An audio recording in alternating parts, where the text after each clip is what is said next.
Okay, Brilliant. recording has started. Thank you. Well, good evening, everybody, to this latest webinar of the Community Planning Alliance. And those of you who follow what we do know that affordable housing is one of the main issues that we're concerned about, and that many of you are concerned about.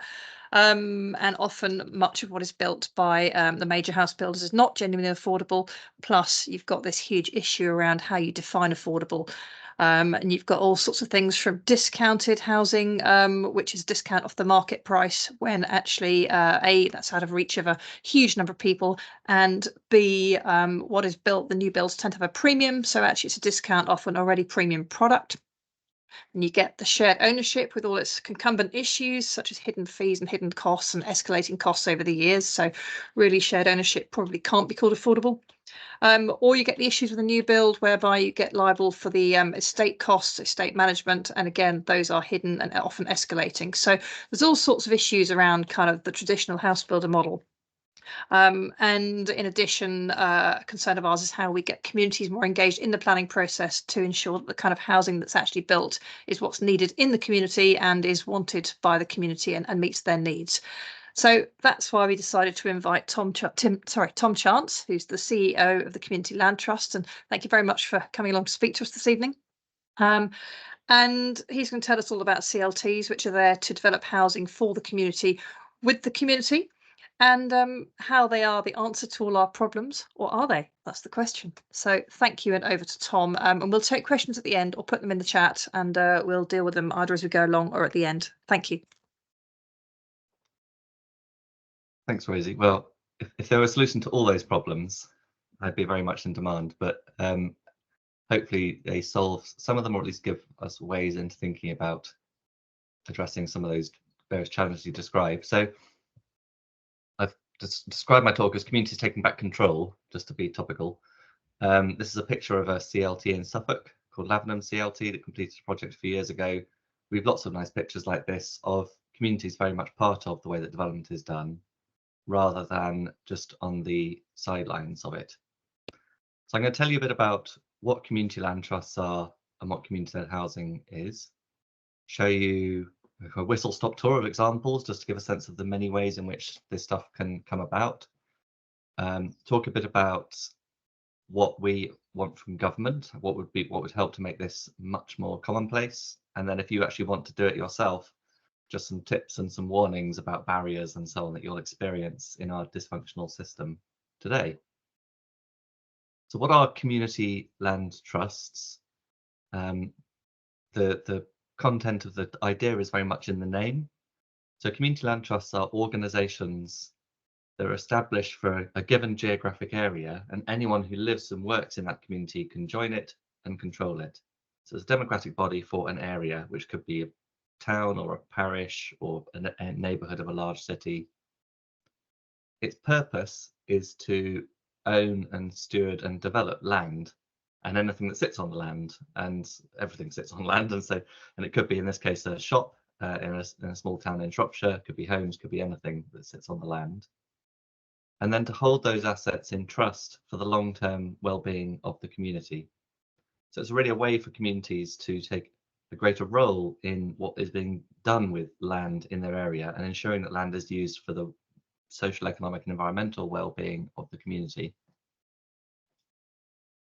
And nice, very quick example of this to give you a sense of the breadth of it. Although housing is very much the sort of bread and butter of a lot of CLTs, most also do a lot of other things. And so here's one in West Yorkshire called the Valley CLT, and they're doing all sorts of different things. The bottom middle, Field and Hall, was an existing community centre which they've bought and they now lease to a community association.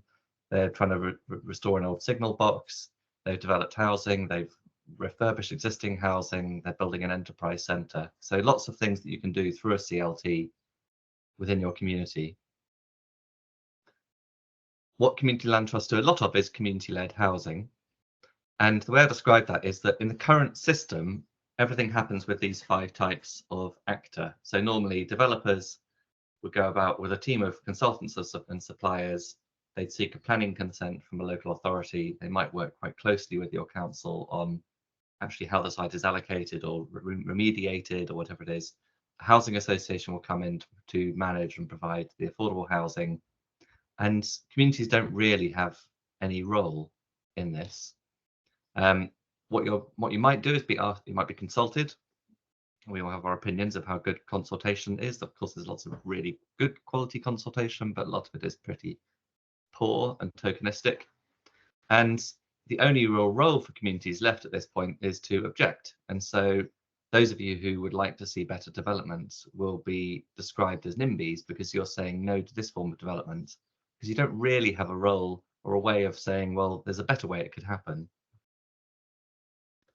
Community-led development or community-led housing just sticks you in there as a partner and in a way calls your bluff and says, okay, if you're going to develop this stuff, you should have a seat at the table as a decision maker. You should be initiating and deciding which bits of land are developed and how, and then you're having to find a way to do that in a way that is viable within the current system. And this is the sort of calling the bluff. You know, all the arguments we have about it's just because of greed or because of the broken system that this or that happens.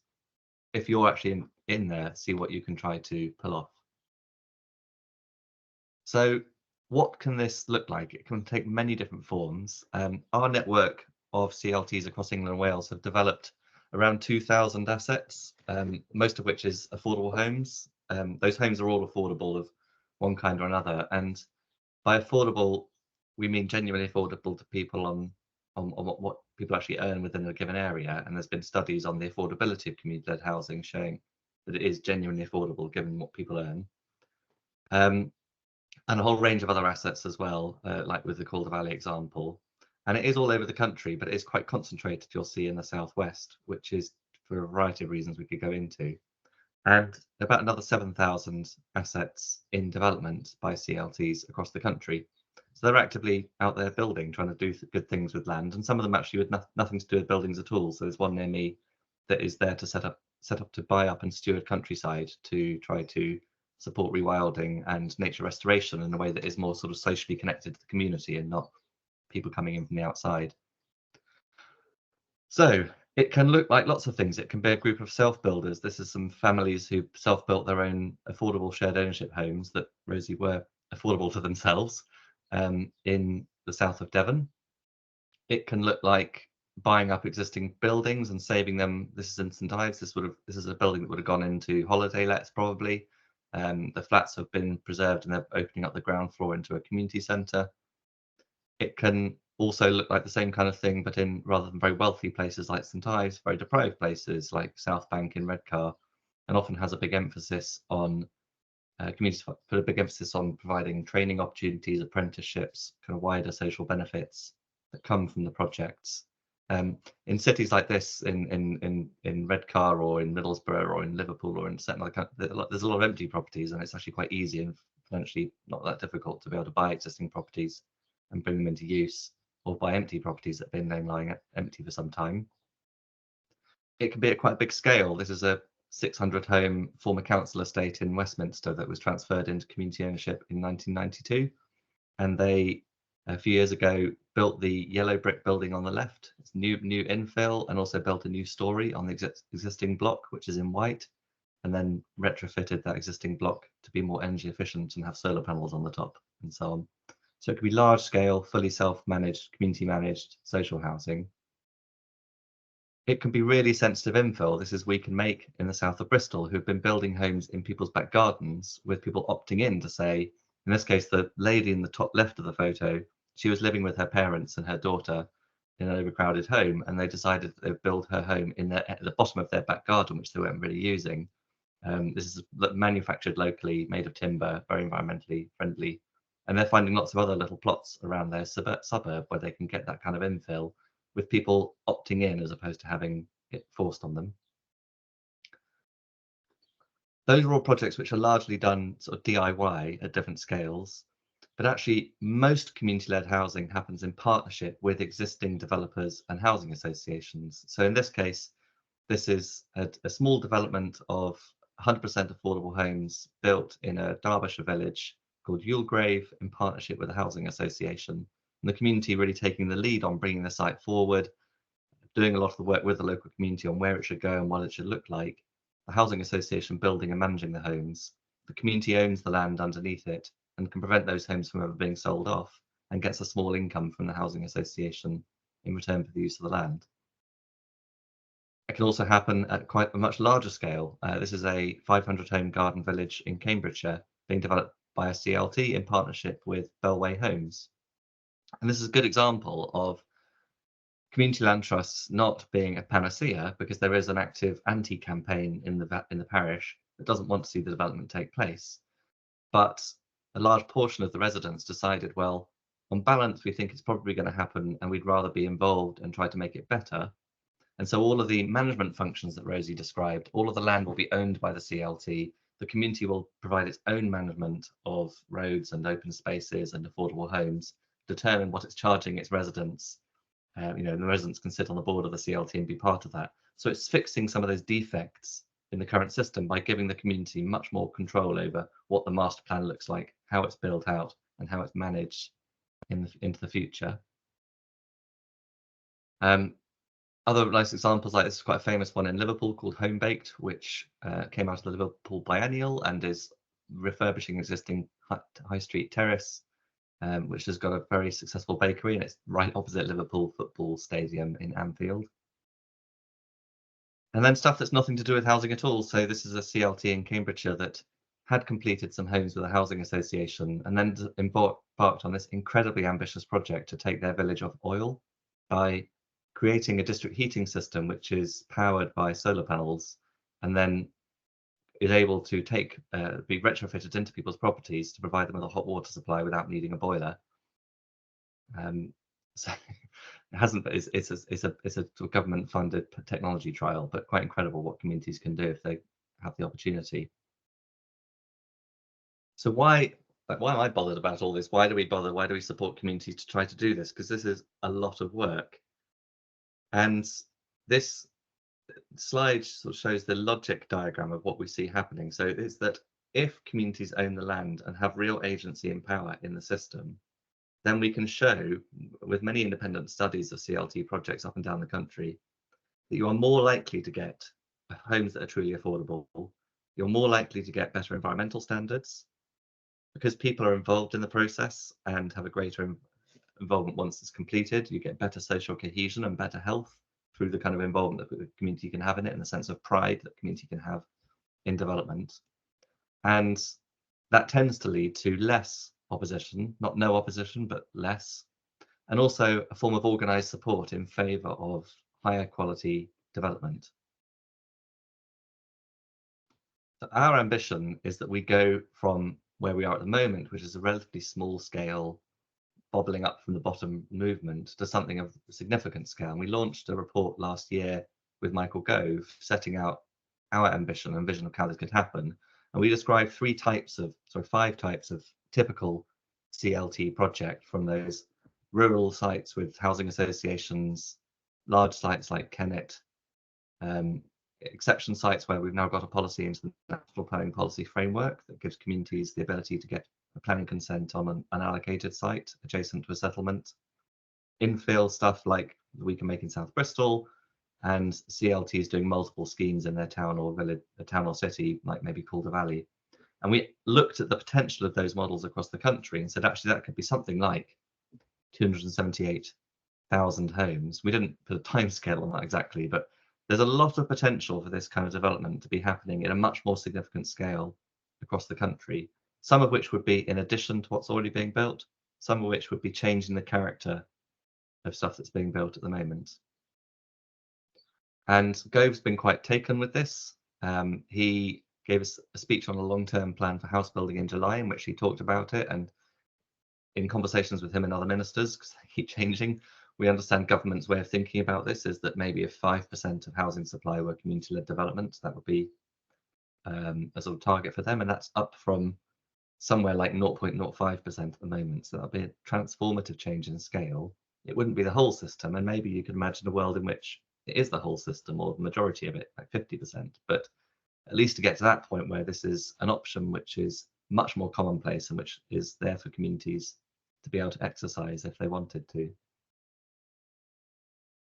In order to do that, we published a manifesto earlier this year, which you can find on our website, which sets out 10 different policy asks to rewire this community agency and ownership into the system. So we're not talking about lots and lots of little government grant pots and complicated, convoluted community rights to try to acquire sites here or there. What we're talking about is that the way the planning system works, the way that development works, should just have this really written in, and it should be really, really normal and possible for communities to bring forward developments, find a partner, developer or housing association, raise the finance, and go ahead and do this kind of development. Okay, so that's the what it can look like, what our vision is for this kind of development. If you were interested in doing this, how do you go about it? Well, to go back to all those different examples, there are maybe 3 typical routes that communities follow. So one is the DIY route. So you set up a community land trust, and that community land trust becomes a developer and a landlord and everything. You do all of it yourself. Obviously, you contract out builders, you're not literally laying bricks. But this one is a nice example of this. It's in Bere in Devon. It was started by a district councillor. They've now got 13 affordable homes in 2 schemes they've developed with assets of about 2 million.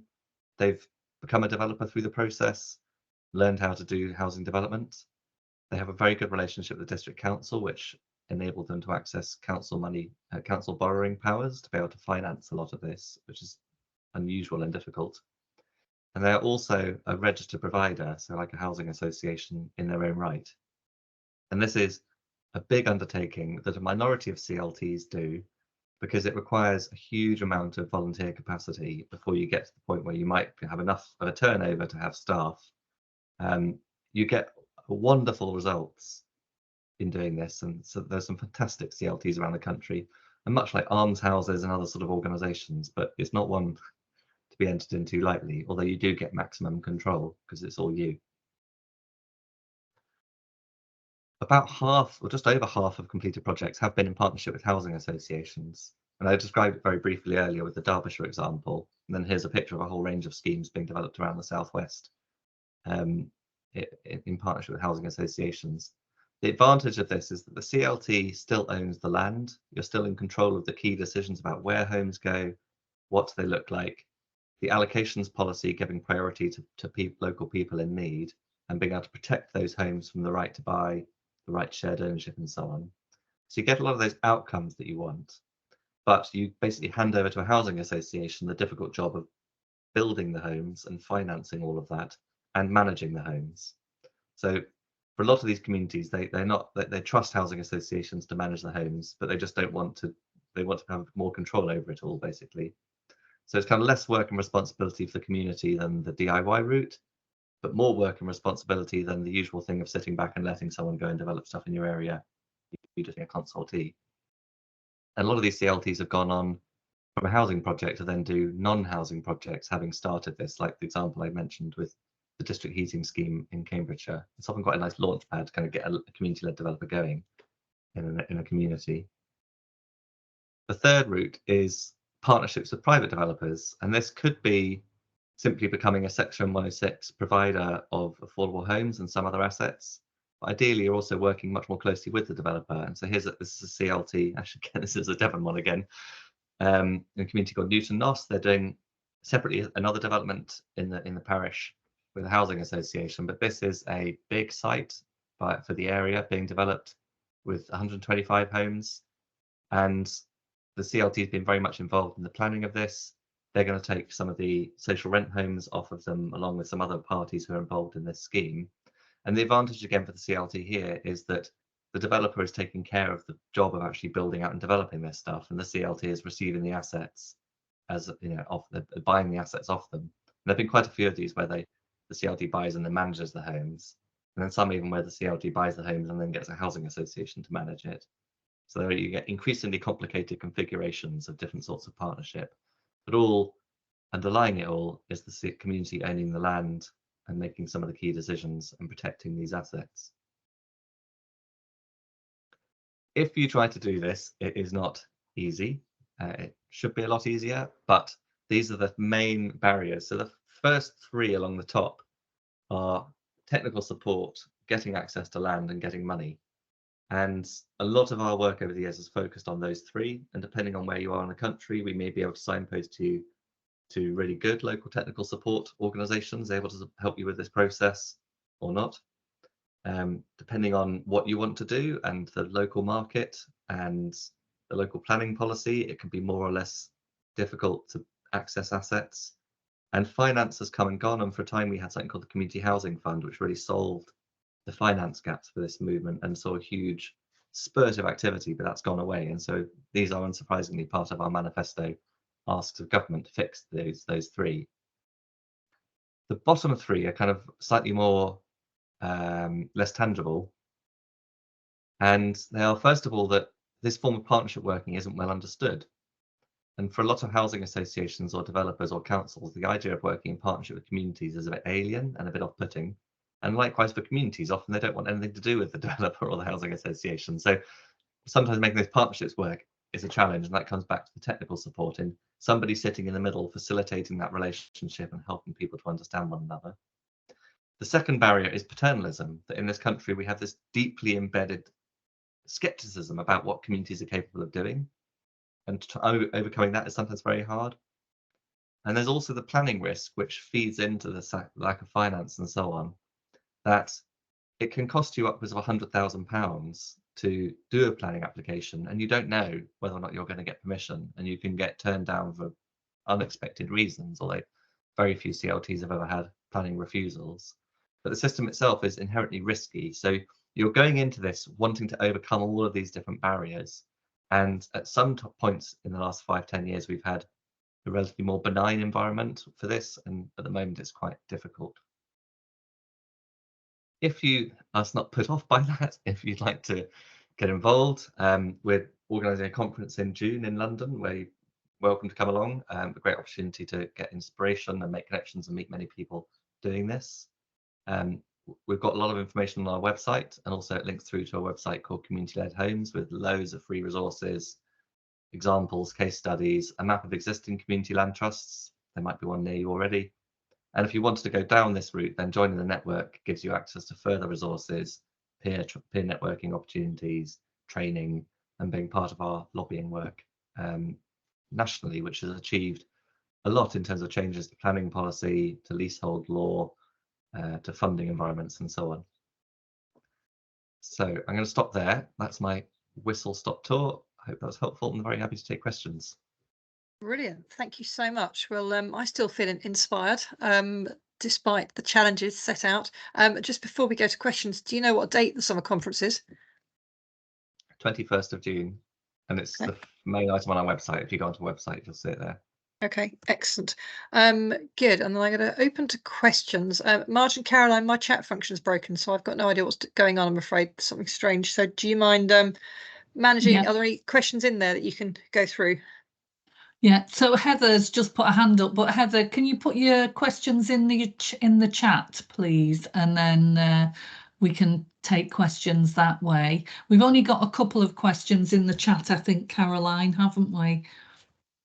That's correct, yes, although actually I've got some questions, so I haven't put them in the chat, but I can do. Yeah, no, you carry on. We start with the ones that are already there. So Yeah. Anne asked, what happens when the instigators get old and give up? Can a CLT fall by the wayside? And if so, what happens? Good question. Yeah, worrying question. Yes, it's definitely possible, and has happened once so far. Not many CLTs are sufficiently old to have had that happen to them, and the oldest is from 1983 and still going strong, so it doesn't necessarily happen. When you set up a community land trust, you have to create a legal entity for it, and we provide a service for that to turn it into set up a community benefit society with rules structured so that they meet the legal definition of a community land trust. And those rules provide that there's what's called an asset lock, which stops the assets being sold off or lost. Now, obviously, it has to cater for the possibility, as Anne says, that you might just really get to the point where no one wants to sit on the board anymore. No one can, you can't get the energy for it anymore. And maybe it was exciting 10, 15 years ago or 50 years ago or whatever, and no one's coming forward anymore. So in those circumstances, the assets have to be transferred to a similar organization with an asset lock. And that's what's happening in the case of a CLT that's going by the wayside. And we've looked at whether there could also be more sort of regional or national infrastructure that could sort of, people could almost like go back into the mothership, and then it could always go back down to the local level if if people were reanimated and got excited again about the possibility, but that's the sort of exit route. What it can't happen is it can't just go up for auction and be sold off to somebody for any old No. kind of use. Do you know, it's very interesting. I was thinking as you spoke, I was trustee of an almshouse umbrella organisation a couple of years ago, and it had a number of individual almshouses beneath it, and then it actually would go out and absorb almshouse charities where exactly that was happening. Sort of the dribs and drabs of trustees would no longer be there for whatever reason, and so there'd be a whole process of trying to sort of legally amalgamate it into the new one for similar reasons, actually. So, yeah, and obviously almshouses have been around for like 1,200 years, so more chance for people to die off. Thank you. We've had, well, I'm going to join two questions together. One from Francesca, which says, does the CLT have to own a piece of land in order to be formed? And Erica asks, sort of related, and you might be able to pick them both up, can the home itself be self-built and owned by the resident with the land only retained by the CLT?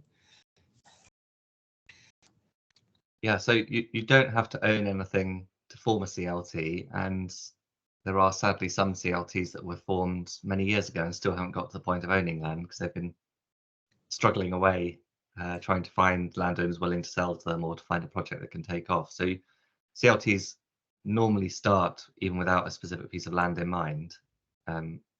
Sometimes it's the other way around. There's an opportunity and then they quickly, rapidly form a CLT around it, but you don't need that at the outset.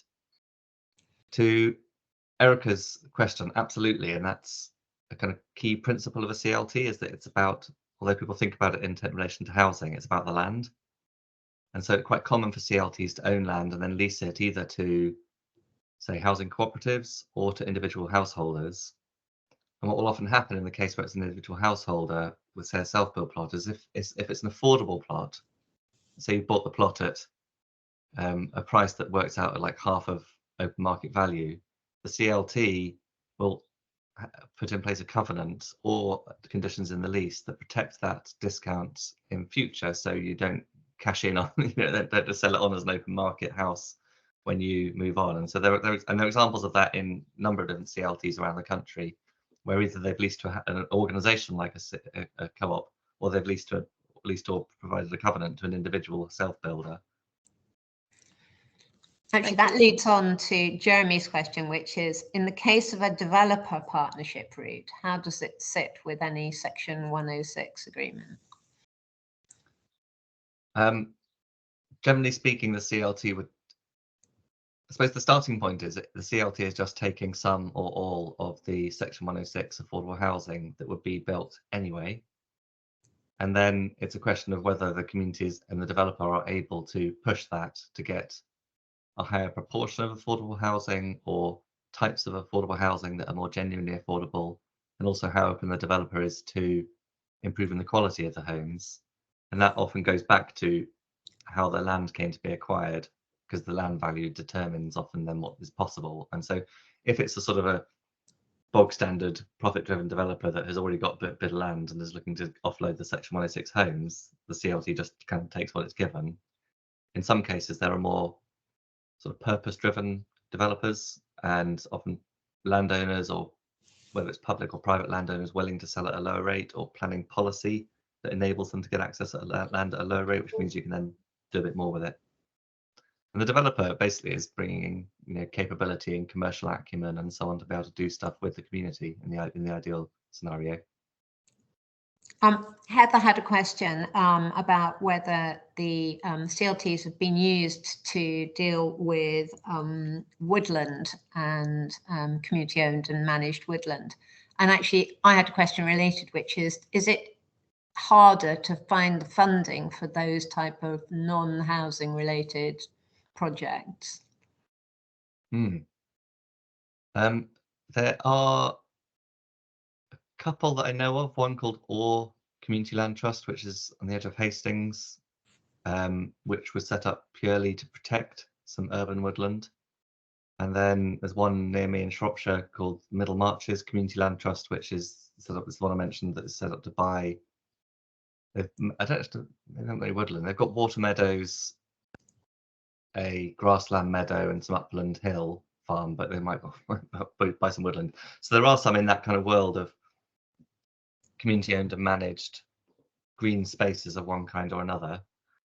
The funding is, it's sort of harder and easier in a way, because it's easier to buy the land because it has much less value often. And in some of those cases, they've just literally had they've crowdfunded and had donations and then been able to buy the land, which is, it's very hard to do if you're trying to do housing development. But that, in a way, the fact that you're a CLT doesn't really affect the financing very much of any of these. So each thing, if you're looking to develop housing, if you're looking to buy and manage woodland, if you're looking to provide workspace, each of these things has its own financial models, its own way of raising finance, going to banks, different sorts of institutions that will provide finance, different forms of public subsidy and support.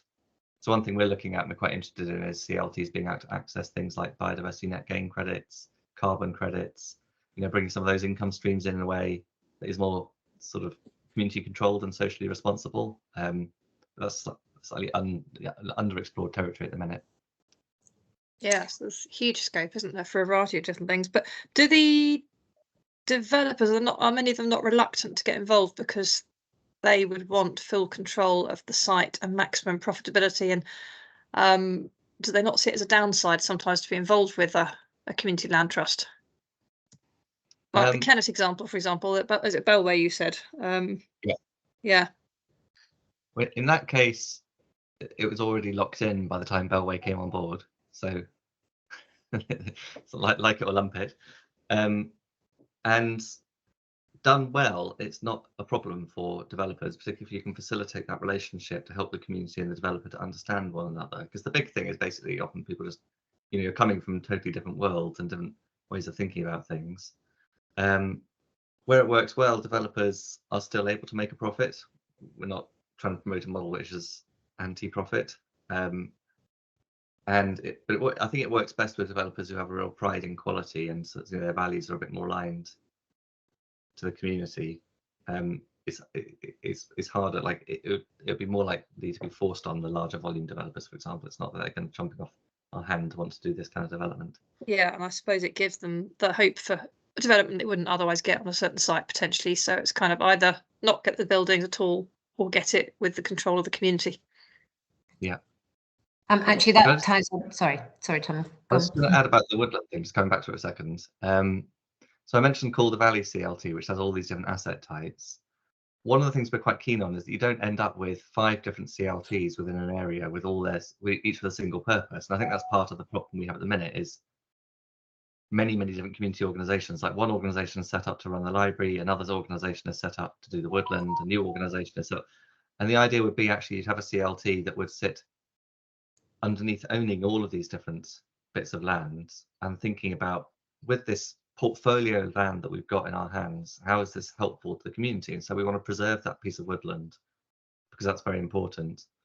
But we've just maybe bought this meadow on the side of the town, and actually what we could do is parcel off a small bit of it to provide some social housing in partnership with the housing association while preserving the rest as open access wild meadow. You can sort of think about the range of needs of a community in that way, rather than having everything separately. So we don't really encourage the idea of like establish a CLT just for the purpose of buying one bit of woodland and that's all it ever does, and it's just community woodland.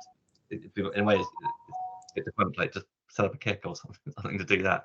It's more like that could be a project among several that could be developed over the years by a CLT for the area. Yeah, that's a good point actually. And interestingly, I was going to ask you because I'm a director of a community interest company, which is looking at an airfield that's got all sorts of things going on, and we in the community would like to look at it for some solar, some community housing, some green space that's open to the public, all sorts of things, and possibly even some biodiversity net gain and that sort of thing.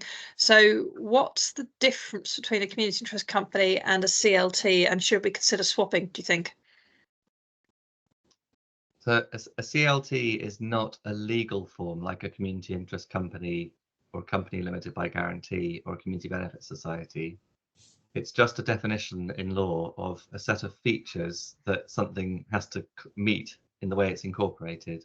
And there have been a few CLTs that have been incorporated as community interest companies, although it's not most of them do it through our community benefit society route because it's the one that most clearly aligns to the legal definition. And there are those features that I described in very general terms at the start of the presentation. It has to be the articles or the rules of the organisation have to say this is set up for this area. Anyone who lives in this area can join it and control it. It has to safeguard. There has to be an asset lock so that assets are held in trust for the social, economic, environmental well-being of that community. And usually, often we come across organisations that are sort of quite a bit like a CLT, but they just, for example, don't have a democratic structure to their governance, or they don't have an asset lock, or there's something about it that's not quite a CLT. And it might be that the CLT isn't the right form for something you're trying to do, so we don't try and claim it should be everything, but those are the key features of a CLT. Yeah. If it is a CLT, it then benefits from various additional legal protections, like exemptions from all those ways in which social housing can be lost. You're allowed to use residential leases, which no one else can do now. You can charge ground rent, which no one else can do. You can do a variety of other things that are kind of protected for CLTs. Okay. Excellent. Thank you. Caroline, Marge, is there anything else in the chat at the moment? Yeah, there was one on how do you incentivize a developer to build on CLT projects where more affordable homes are built rather than their usual focus on market value housing? Not easily. So one change we recently got into the NPPF is this thing called a community-led exception site, which was inspired by a policy that had been developed in the local plan by East Cambridgeshire District Council. And that, I mentioned it earlier, gives CLTs the ability to in principle, get a planning consent on a piece of land that hasn't been allocated in the local plan, that's adjacent to a town or a city, or in a place where you wouldn't normally get a rural exception site for 100% affordable housing. And because it wouldn't normally be allocated, there's less hope value in that. And it may, unless it could still be optioned up by a volume developer and could be waiting to get their day, but quite often they're not. And landowners would look at it and say, well, either I can hold on to this existing value, which would typically be agricultural value, or I could wait until maybe sometime in the distant future it gets allocated for residential development and I get my windfall of 100 times its current value. Or I could sell to a CLT for maybe 20 or 30 times its current value, cash in now knowing they're likely to be able to get a planning consent on it. And the CLT uses the difference between that and market value to cross-subsidize more affordability. So you'll build a development that might be, say, 40 or 50% affordable housing, and is able to raise the quality of both the housing and other stuff that is provided, because it's selling it, it's bought the land at much lower than normal residential value, if that makes sense. So that's a policy we've got in the NPPF, and the incentive for developers then, oh, here's an easier way to get planning consent and to buy land at a value which is going to enable me to deliver something of real quality. And in return, I have to work closely with the community and enable them to be in control of the development. So that's the that's an indication of the sort of changes to policy we want to give developers incentives to try to work with communities on at least some development. Richard has said he understands that in Lewisham, a CLT was able to get the land for nothing from the local authority. Is this common? I wish. And how does one go about finding such land? It is, so about a third of CLT development at the moment are on public lands, about 2/3 on private. And in both private and public cases, there have been cases of land being gifted. I think technically you have to be gifted for £1, but you can normally whip round for £1. It's either because there's a very philanthropic owner. Like, in fact, recently, incredibly, somebody donated a house in Oxford in their will to a CLT. So, but often it's like landowners, private landowners who care about the area and willing to, will sell it at little or no cost in order to get something really good being developed in the area if they sell off a bit of their land. In the case of public authorities, like Lewisham, it's where the local authority takes a view of the wider social value of what's being created. So that in that case, there's two that have been done in Lewisham where they're both awkward infill sites that don't have a huge market value if it were just sold off to a private developer. And if they did just sell it off to a private developer, they might get a couple of 5-bed, high-priced homes. And so they sort of feel like, what's the benefit to the people of Lewisham of having done that?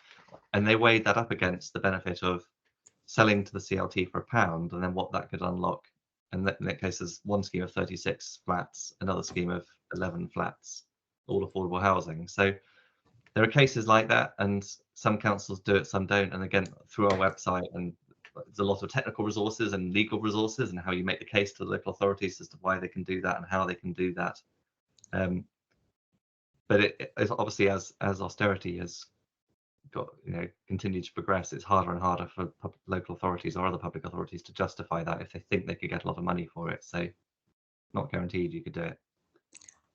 There are a couple of questions about going back to the CIC versus CLT. So Francesca asked, could a CLT be effective without owning land, but acting as an honest broker between the local authority, housing association and developer, helping with the consultation and pushing for certain community facilities? She says they do already have a CIC. Is this enough? It could be. And there are lots of other mechanisms, neighbourhood planning and other ways in which communities can influence things. And obviously lots of good things happen without a CLT being involved. The reason for us that CLTs are important comes back to power and also perpetuity point. So a lot of examples where promises can be broken, and where communities, the kind of degree of input they have is more limited because they're not actually in control. They're not ultimately going to be the landowner. And then homes, like for example, housing associations work very closely and really well, often with parish councils, on really well designed small rural affordable housing schemes. But then 30 years down the line, those could be sold off, and you don't know they're going to still be there for the community in perpetuity, because you're not in control of the housing association's decision making, which might be very driven by nowadays by the regulator and by credit rating agencies. So, and then what you don't get is, through ownership, you also have an asset which you can use as a launch pad to do other things. So the idea is the CLT option is one among many that you might use as a way of trying to get what you want in your community, that has more work and more responsibility, but more potential as a result. I guess that's the way I describe it. I suppose this is similar. It says, do you help with identifying and transferring an asset of community value to a CLT? And then there's a sort of second question from someone else about somebody has, Robin has an asset of community value and a CIC with the aim of getting a 5-acre site developed. Do we need a CLT? So you don't need a CLT. Other ways are possible. I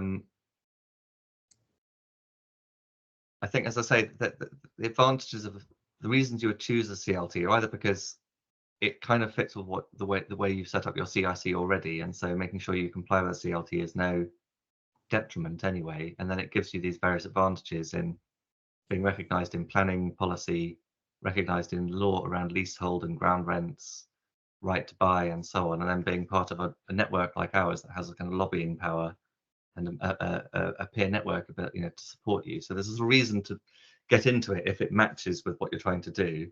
I mean, a lot of other community organisations are meant in a very positive sense, a self-interested cooperative, a group of people who are trying to do something for themselves, and they don't want to be beholden to the wider community. And so it wouldn't be appropriate for them to pretend to be or try and be a CLT, because it's not what they're seeking to do. But if you're really seeking to do something as a community organisation that's meant to be open and democratic and so on, it makes a lot of sense to be a CLT. And you could then take on an asset of community value. And there are some that have gone down that route. But as again with any assets of community value, it basically comes down to what your business plan is, where you get the money from. Is the current owner of that asset willing to sell to you? Because you don't really have any powers to make them. You get your 6-month window if they decide to sell it, but yeah, and then going through the normal process of trying to acquire that asset off the owner, whether it's triggered by the sale, whether you outside of a sale you persuade them to sell directly to you. And then these are a couple of one practical one. How long does it take for a new CLT to incorporate? They're looking at becoming a community benefit society. And then I think a very interesting question. Any advice on securing members of the steering group? Yeah, so how long does it take? I suppose that technically a few months, because you just need to complete some paperwork and send it off to whether it's Companies House or the Financial Conduct Authority or whoever the appropriate body is for the type of organisation. Our service, we run a service with the Financial Conduct Authority. We have model rules. You basically just download the model rules. If you're happy with all of it, you just stick your organisation's name in. If you sort of, if you fill in a few fields, put the names of people down and complete the paperwork and give us £40 check for the FCA and our fee, and then Bob's your uncle. So it can be very quick. But actually, the second question kind of alludes to do it properly. It's important to do it. It's more than just some paperwork. And one thing we always encourage CLTs when they're forming is to not underestimate what it means to be a community organisation, and not assume that a few formative founding members know what the community needs or have the right people on the board. And so really it takes a good year to do the outreach within your community, to let people know about it, to raise awareness of it, to try to recruit some key people who will bring the right sorts of skills, to begin to build a membership. And we actually, a lot in terms of the advice and resources we provide and the training we provide to CLTs, there's as much emphasis on good governance, operations and community engagement as there is on then going and doing the fun stuff of building something or buying a woodland or whatever it is. And finding members of the steering group, I mean, it's a kind of perennial, it's like, well, the treasurer, isn't it? The treasurer is always the hardest one to find. Once you get a good treasurer, basically don't let them move and don't let them die, my tip. I mean, we have stuff in our handbook and on tips and tricks, and there's websites like Reach where you can advertise for volunteers. I think one of the things that we've heard is that quite often setting up a CLT shakes out people that wouldn't normally step forward for other sorts of things. So often, it's very easy to think about this in a village because it's kind of very defined community, that there are people who would never dream of running for the parish council and who didn't really get involved with designing the neighbourhood plan, but who get interested in the CLT because it's something a bit different. There's probably vice versa, there's people got involved in neighbourhood planning who would never dream of doing a CLT. So I think that sometimes it does shake out different sorts of people. I think also where you have projects like Calder Valley, I think there's an advantage. It goes back to keeping people interested in not creating too many organisations within the community that need too many different boards of directors and steering groups and too much governance, infrastructure and so on. Kind of bringing different threads together into one slightly more powerful community-based developer can help with that a bit. But still, everyone wonders how do we find more people? Actually, being very open and public from the outset is often our key tip. Is like, do not start, don't kind of feel like, oh, we need to get all our ducks in a row and before we go out and tell everyone. No, get out there, start talking about it, finding out what people are interested in, let them shape it. I think it ties into actually what my question was, or I put it in the chat, but expand on it a bit, whether CLT should be tied in some way with parish plans or neighbourhood plans, because just like you were saying, the people who get involved in those things, then you sort of, it's a piece of paper and it goes away and you wait for somebody else to actually then do it unto you. You've written what you'd like, but you don't actually do anything about it. So if sort of the next step beyond, well, this is what we want in our village, this is what we need in our village, or indeed a neighbourhood plan, this is where we want it. The next step is, well, let's do it. Let's not just wait for somebody else to do it. So it seems to me there's a sort of link that hasn't yet kind of come to fruition. And again, that's easy to see in a village, isn't it? Probably less so in a town or city centre, but still. Yeah, certainly in rural areas, there have been a number of CLTs that have come out of neighbourhood plans, or the people involved in one get involved in the other. And when the localism that was going through, Nick Bowles, the planning minister at the time, described it as every community should have a neighbourhood plan to set out what they want to happen, and every community should have a community land trust to make it happen. You can have the two tools together. In urban areas, as you say, it's much less of an overlap, and often because CLTs in urban areas tend to be in the most deprived parts of urban areas where there's not often a lot of neighbourhood planning activity, and the people involved in neighbourhood plans are often not the same, haven't got the same motivations as the people who get involved in CLTs. So that's maybe there's a bit less of an overlap there. But CLTs are still subject to all the policies that would be set out in a neighbourhood plan and the local plan and the local authority and so on. So they're not totally disconnected, and it works much better if you have a good relationship with different bits of local government and community sort of governance in your area. We've got one question saying, where can the examples of the Cambridgeshire, where can you find details of the Cambridgeshire examples, ? On your website? And would you be happy for us to share your presentation as along with the link to this webinar when we put it on our own website, and indeed a link to your website as well, onto our website? Yeah, I'm happy for you to do that. I'll just pop some links in the chat to a couple of some of the Cambridgeshire examples. While you're doing that, in Cambridgeshire, there's been 2 or 3, haven't there? Was it always South Cambridgeshire, or was it a variety of the Cambridgeshire councils? And am I right? I'm very hazy on this. Am I right that the council decided that CLTs were a good way forward rather than the communities, or have I got that completely wrong? So all of the councils, district and county across Cambridgeshire and the combined authorities are broadly supportive of this, but it's East Cambridgeshire District Council that has been particularly supportive.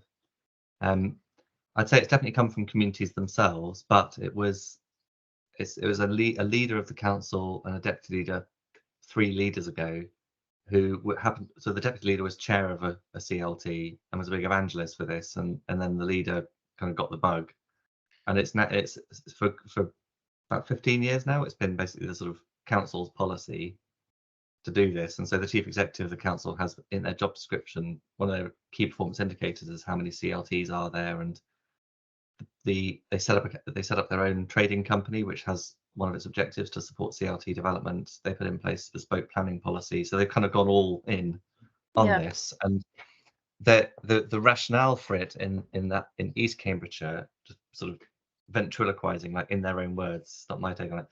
One, that they felt that they weren't happy with the form of affordable housing that was being provided by housing associations in the district, and the second was that they felt this intense pressure from Cambridge on the district with a lot of overspill, and it was pricing out, as they put it, the sons and daughters of the towns and villages of the district. If you grew up in Ely, you couldn't stay in Ely. If you grew up in a village nearby, you couldn't stay because people were being priced out by people working in higher paid jobs in Cambridge because there's such overspill from Cambridge. So they wanted a way of communities being able to meet needs and provide more homes for people, you know, with that kind of local connection in a way that felt more grounded in the community. There are still, because of the scale of CLT development in East Cambridgeshire, there is more controversy around CLT development there than almost anywhere in the country. So it's not like everybody's fully on board and there are no objectors, but that's where it's come from.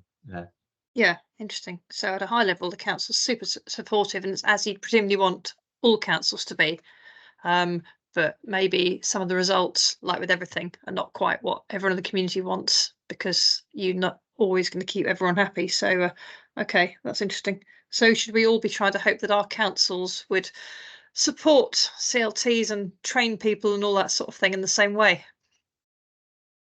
So we haven't done one for a couple of years, but we FOI councils every now and again, and actually a majority of them have in some way supported CLTs or community-led housing more generally, or have some policies, or have sold some land or given some money to a scheme. So it's more widely known on councils than you might think.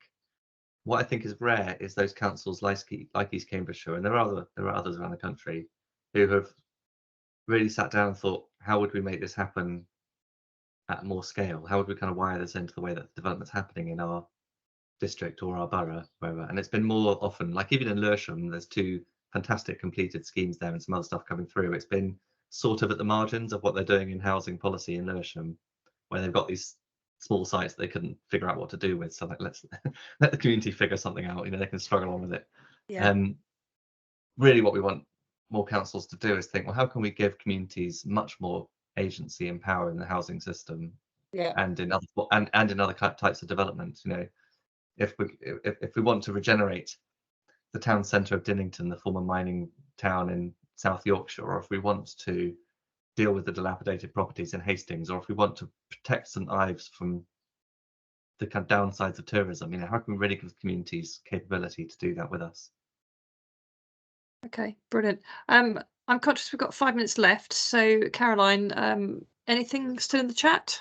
No, I think I may have missed one up at the top unless Marge spotted it, but I think we've covered everything, apart from somebody wanting the Your Grave link as well. There you go. you've done I it. think Pam. Tom's just put it on, yeah. So That was quick. okay. Okay, in which case, yeah, last chance to either put your hand up or put something in the chat. Super. Okay. So, Well, I mean, so go on, Tom, Lodge. just to ask about the presentation, I'll put the recording on our YouTube channel tomorrow. Is the have you included in the links you've put in the chat where the presentation is, or are you going to send the presentation through to us so we can put it on the website? I will send it to you and you can. Super. Yeah. Super. Okay. Thank you. So, yeah, I mean, Tom, I thought that was super interesting, incredibly helpful and very relevant. And what I've taken from it is you use the word power quite a lot. So I like the sense of power that this gives to communities potentially, and the fact that the land is or the assets are held in perpetuity, which is obviously really important given all the sort of potential risk to losing it for the community.